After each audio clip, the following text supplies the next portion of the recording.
త్వరలో ఎన్నికలు జరగబోతున్నాయి. అయితే ఇదే అంశంపై ఒట్టావా మరోసారి న్యూఢిల్లీపై నోరు పారేసుకుంది. కెనడా ఎన్నికల్లో భారత్ జోక్యం చేసుకునే అవకాశాలున్నాయని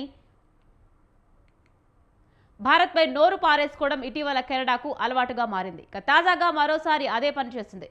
ఏప్రిల్లో జరగనున్న తమ దేశ ఎన్నికల్లో భారత్ జోక్యం చేసుకునే అవకాశాలున్నాయని కెనడా గుడాచార వ్యవస్థ పేర్కొంది. భారత్ ఒక్కటే కాదు, రష్యా, పాకిస్తాన్ కూడా జోక్యం చేసుకోవచ్చని Canadian security intelligence service deputy director Lloyd వెల్లడించారు. కెనడా ఎన్నికల్లో జోక్యం చేసుకోవడానికి ఆర్టిఫిషియల్ ఇంటెలిజెన్స్ సాయాన్ని భారత్ అలాగే చైనా తీసుకుంటాయని అక్కడి గూఢచార వ్యవస్థ అనుమానాలు వ్యక్తం చేస్తోంది.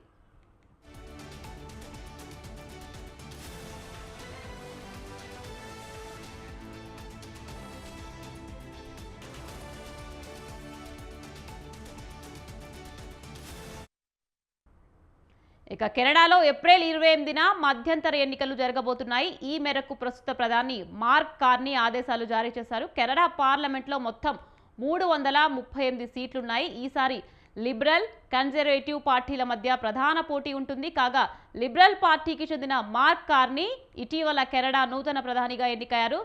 జస్టిన్ ట్రూడో ప్రధానిగా పదవి విరమణ చేయడంతో మార్క్ కార్నీకి అవకాశం వచ్చింది. దీంతో 9 ఏళ్ల జస్టిన్ ట్రూడో పరిపాలనకు తెరపడింది. ఇక ఈ నేపథ్యంలో ప్రధాని పదవి కోసం ఎన్నిక జరిగింది. ఈ ఎన్నికల్లో మార్క్ కార్నీ ఎన్నికయ్యారు. 60 ఏళ్ల మార్క్ కార్నీ సుదీర్ఘకాల పాలన అనుభవం ఉంది.